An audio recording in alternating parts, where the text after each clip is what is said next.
జోగులాంబ గద్వాల జిల్లాలోని ఇటిక్యాల మండలం ధర్మవరం శివాలయంలో లక్షదీప మహోత్సవం జరిగింది. ఈ కార్యక్రమంలో భాగంగా 108 జ్యోతులతో శివకేశవులకు ప్రదక్షిణ నిర్వహించారు. ప్రతి సంవత్సరం కన్నుల విందుగా జరిగే ఈ దృశ్యంతో పాటు కార్తీక మాసం యొక్క విశిష్టత తెలుసుకుందాం. కార్తీక మాసం పవిత్రత తెలుసుకునే ముందు కార్తీక మాసం ఎప్పటి నుండి జరుపుకుంటున్నారో తెలుసుకుందాం. దక్షిణ భారతదేశంలో జరుపుకునే పురాతన పండుగలలో ఇది ఒకటి. సంగం యుగం క్రీస్తుపూర్వం 200 నుండి క్రీస్తు శకం 300 నాటి పద్యాల పుస్తకం అహనానూర్లో ఈ పండుగకు సంబంధించిన మొదటి ప్రస్తావన ఉంది. అలాగే ఆ కాలపు ప్రసిద్ధ తమిళ కవి అవ్వయ్యార్ తన పాటలలో దానిని ప్రస్తావించారు. అలాగే 16వ శతాబ్దం నాటి కాంచీపురంలోని అరులాల పెరుమాళ్ ఆలయంపై ఉన్న శాసనం తిరు కార్తికై తిరునాల్ ఉత్సవం గురించి చెబుతుంది. అహనానూర్ పుస్తకంలోనూ అవ్వయ్యార్ పాటలలోనూ అరులాల్ పెరుమాళ్ ఆలయంపై ఉన్న శాసనంలోనూ ఈ కార్తీక మాసం యొక్క విశిష్టత చెప్పబడింది. సృష్టిలో మొదటి దీపం, మొదటి వెలుగు ఆ శివమే. పురాణాల ప్రకారం విష్ణువు మరియు బ్రహ్మ ఇద్దరిలో ఎవరు అత్యంత శక్తివంతుడు అనే దాని గురించి గొడవ జరిగింది. వారు పోరాడుతున్నప్పుడు శివుడు వారి ముందు అపారమైన అగ్నిస్తంభంగా కనిపించాడు. శివుడు వారి గొడవను ఆపడానికి ఈ అగ్నిస్తంభం యొక్క పైభాగాన్ని మరియు దిగువను ఎవరు కనుగొంటారో వారు గొప్పవారని చెప్పాడు. కానీ ఎన్ని సంవత్సరాలైనా వారు ఆ స్తంభం యొక్క మొదటి గాని చివరి గాని కనుగొనలేకపోయారు. అప్పుడు వారికి అర్థమైంది ఆ స్తంభం తమ కంటే శక్తివంతమైనదని వారు అనుకున్నారు. ఆ అగ్నిస్తంభమే అనేక మార్పులు చెందిన అరుణాచల కొండ. కృతిక నక్షత్రం నాడు పూర్ణిమ ఏర్పడే మాసం కార్తీకం. కృతిక అగ్ని నక్షత్రం. అగ్ని యందు ఈశ్వర స్వరూపాన్ని ఆవిష్కరించి ఆరాధించడమే యజ్ఞం. అందుకే వేదాలలో నక్షత్రేష్టి అనేది కృతిక నక్షత్రంతోనే ప్రారంభమవుతుంది. ఈ యజ్ఞతత్వానికి సంకేతంగానే దీపారాధన అనేది కార్తీక మాసంలో ప్రధానమైంది. కార్తీక మాసంలో దీపార్చన, దీపాదానం వంటివి యజ్ఞ ఫలాలను ప్రసాదిస్తాయి. నిజానికి నా కార్తీక సమో మాసో నా కృతైన సమం యుగం, నా వేద సాదృశ్యం శాస్త్రం నా తీర్థం గంగాయ సమాం. అర్థం: కార్తీక మాసానికి సమానమైన మాసమేదీ లేదు, సత్యయుగంతో సమానమైన యుగమేదీ లేదు, వేదంతో సమానమైన శాస్త్రమేదీ లేదు, గంగానదితో సమానమైన నది ఏదీ లేదు అని స్కంద పురాణంలో ఉంది. అలాంటి పవిత్రమైన మాసంలో వెలిగించే చిన్న దీపాలు ఆ అగ్నిలింగానికి చిన్న ప్రతిరూపం అని చెబుతారు. కార్తీక మాస విశిష్టతను తెలిపే ఒక చిన్న శ్లోకం. కీట పతంగ మశకశ్య వృక్షం జలస్థలే ఫలే నివాసంతి జీవ దృష్ట ప్రదీప నచ జన్మ భాగినః భవతింత్వా స్వపచాహి విప్రహ. దాని అర్థం: ఈశ్వర, నేనొక సంకల్పం చెబుతున్నాను. ఈ దీపం కాదు, ఇది త్రయంబకుడు, ఇది దామోదరుడు. కాబట్టి దీనివల్ల మొదటి ఫలితం ఎవరికి వెళ్లాలంటే కీటః పతంగః మశకశ్య కీటకములు పురుగులు, పతంగాలు మశకశ్య దోమలు, వృక్షం తమను తాము ఉద్ధరించుకోలేని అన్ని జీవులను ఈ దీపం వెలుగు దాని మీద పడిన కారణం చేత ఇక వాటికి జన్మ లేకుండుగాక, అక్కడితో వాటికున్నటువంటి పాపపుణ్యాలన్నీ నశించిపోవుగాక. అలాగే వేద మీద నమ్మకం లేకుండా కేవలం ప్రపంచిక కర్మాచరణం మాత్రమే చేస్తూ ఈ లోకంలో తిరుగుతూ కేవలం ఉదార పోషణార్థమే బతుకుతున్నా భయంకరమైన స్థితిలో ఉండిపోయిన వాడి మీద ఈ దీపం యొక్క కాంతి ప్రసరించిన కారణం చేత వాడు కూడా వచ్చే జన్మలో వేదం యొక్క ప్రమాణం తెలుసుకున్న వాడై స్వరంతో వేదాన్ని చదువుకొని వేదాన్ని ప్రసారం చేసి వేదానికి చేతులడ్డుపెట్టి లోకధరణ చేయగలిగిన వాడిగా మార్చు. ధర్మవరంలో 108 జ్యోతులతో ఈశ్వరునికి ఉత్సవం చేస్తున్నారు. ఏమిటి ఉత్సవం? ఉత్సవం అంటే తలపైకెత్తడం. ఏమిటి తలపైకెత్తడం? నాకున్న గౌరవం ఏమిటి? సమస్త భూతాలకు నేను మహోపకారం చేయగలిగాను అనే ఈశ్వర సన్నిధిలో ఉత్సవం జరిపారు. కార్తీక పౌర్ణమి నాడు పైన చెప్పాముగా శ్లోకం, ఆ దీపం వెలుతురుపడ్డ ప్రతిదాని మీద ఈశ్వర చేయి పడ్డట్టే. ఈ 108 జ్యోతుల నడక శుభాలను చేస్తుంది. మనుషులకే కాదు, పురుగులకు, కీటకాలకు, నీటిలో వదిలితే చేపలకు అలా దీపం వెలుతురే ప్రధానం, దీపమే ప్రధానం.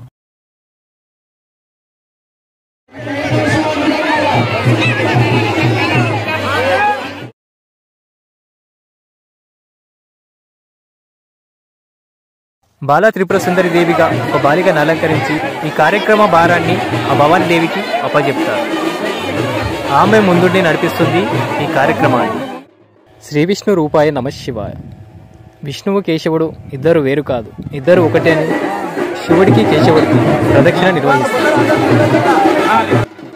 శివుడు 12 జ్యోతిర్లింగాలతో పాటు పంచభూతలింగాలుగా దర్శనమిస్తున్నాడు. ఆ పంచభూతలింగాలే పృథ్వీ, ఆకాశం, జలం, వాయు, అగ్ని. కార్తీక మాసంలో పెట్టే చిన్న దీపమే మోక్షానికి కారణమని కార్తీక మాస కథలు మనకి వివరిస్తున్నాయి. ఆ దీపాన్ని చూడడం, ఆ దీపం వెలుగు మనపై పడడం, అది కూడా మోక్షానికి కారణమని పురాణ కథలు చెబుతున్నాయి. ఒక చిన్న దీపానికే అంత పుణ్య ఫలితం ఉన్నప్పుడు వాడవాడలా తిరిగే ఈ జ్యోతికి ఇంకెంత ఫలితం రావాలి. తనను చూడలేని వాడికి తానే వాహనమెక్కి వచ్చినట్టు బ్రహ్మోత్సవాల్లో స్వామి వాహనమెక్కి తిరుగుతుంటాడు. గుడిలో ఉన్న మూర్తి కంటే వాహనమెక్కి తిరిగే స్వామికి ఇంకాస్త శక్తి ఉంటుందని, అది చూసిన వారికి మోక్షం లభిస్తుందని జగన్నాథుడి రథయాత్ర మనకు తెలియజేస్తుంది. అలా అక్కడే ఉండే దీపం కంటే స్త్రీమూర్తులు ఎత్తుకున్న ఈ జ్యోతుల వెలుగులో వారు తిరిగిన ప్రదేశాలన్నీ పావనం చేస్తాయి. అక్కడున్న చెట్టు పురుగు సూక్ష్మజీవులు సైతం ఆ వెలుగులు ప్రసరించి వాటికి కార్తీక దీపం ఫలితం వెళ్ళగలదు. తన దగ్గరికి రాలేని వారికి స్వామియే రథమికి వచ్చినట్టు వాడవాడలా తిరిగే జ్యోతులు దాన్ని చూసిన వారికి సైతం పుణ్య ఫలితాన్ని ఇవ్వగలదు. అరుణాచల శివ అన్న నామాన్ని పలికితే చాలు పాపాలు కాలుస్తా అని శివుడు మాటిచ్చాడు. కాశీలో మరణం, అరుణాచల స్మరణం రెండు ఒకటి. అందుకే అరుణాచలంలో అగ్నిలింగంగా ఉన్నాడు.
పైకి పెట్టుకో.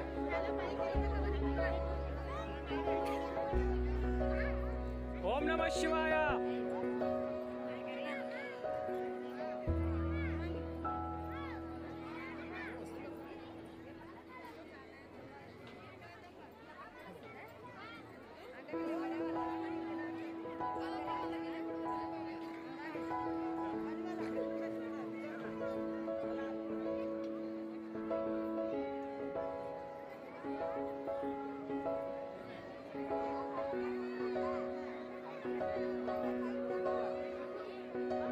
కిందికి చూడకు.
తల పైకెట్టుకో.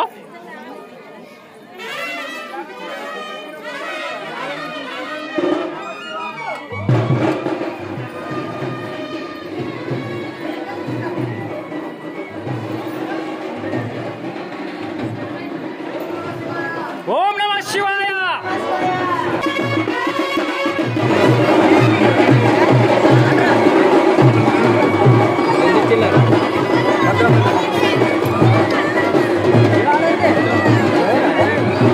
ఓం నమః శివాయ.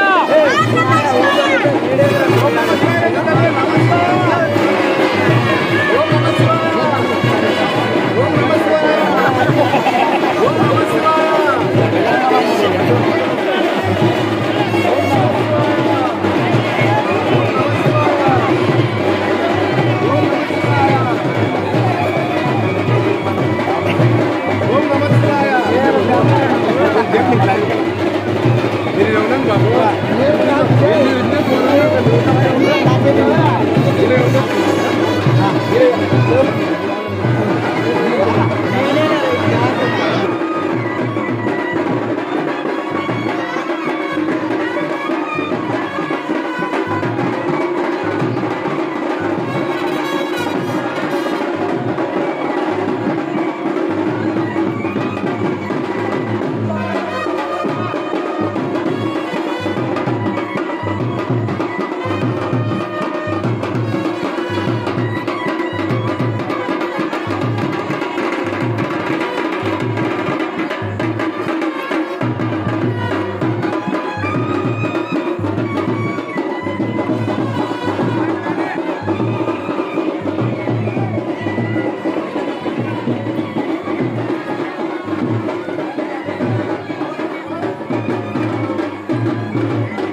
శివనామస్మరణ చేయడం వలన మనకి ఎంతో ఫలితం ఉంటుంది. ఆ మహాదేవుడు అమ్మవారి ఆశీస్సులు కూడా మన మీద ఉంటాయి.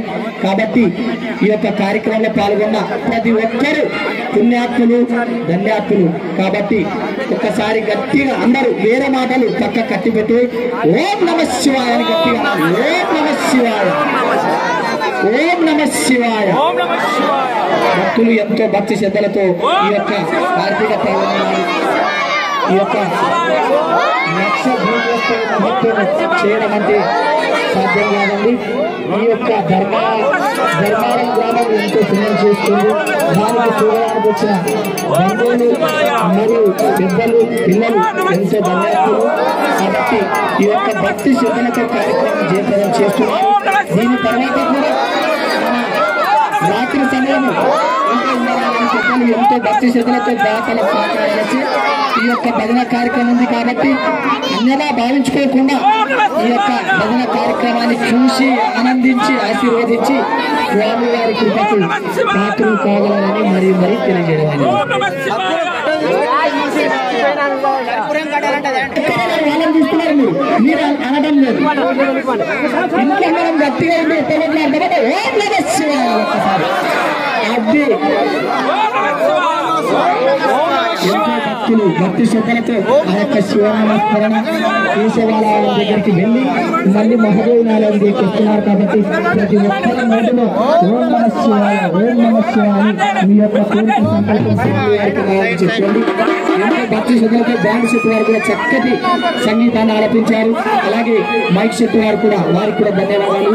ఈ కార్యక్రమాన్ని చూసి ఆనందించి నిశ్శబ్దంగా స్వామి వారికి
ఆ యొక్క మహాదేవుల ఆశీస్సులు ఎల్లవేళలా ఉండాలని కోరుకుంటూ అందరూ ఒకసారి గట్టిగా ఓం నమః శివాయ, ఓం నమః శివాయ.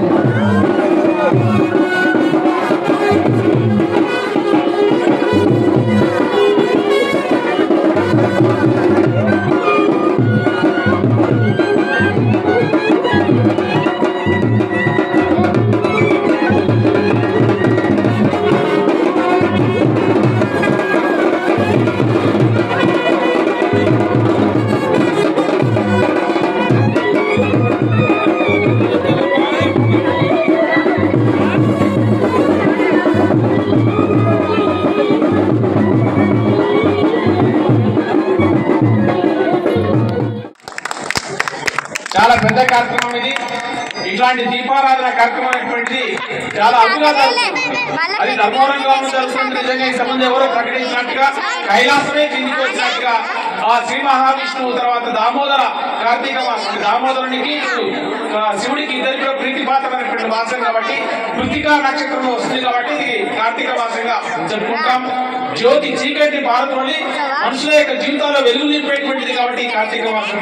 ఇట్లాంటి పవిత్రమైనటువంటి కార్యక్రమంలో ఈ సంబరంలో ఈ పండుగలో అందరం పాలు పంచుకొని మనదైనటువంటి భక్తి ప్రబుద్ధులు చాటుకొని ఆ భగవంతుని యొక్క అనుగ్రహానికి ప్రీతి పాత్రలు కావడం అందరం చేసుకున్నటువంటి గొప్ప భాగ్యంగా అదృష్టంగా అదృష్టంగా భావిస్తూ వారిని వేదికపైకి రావాల్సిందిగా పూజారి గారిని సాదరంగా ఆహ్వానిస్తాము. ధన్యవాదాలు సార్. ఈ రోజున రంగారెడ్డి పెద్దలు ఎంతో చక్కటి గ్రామ పెద్దల ఆధ్వర్యంలో చక్కటి సందేశాన్ని ఇచ్చారు. వారికి ధన్యవాదాలు. ఇప్పుడు మన వీరయ్య స్వాముల వారికి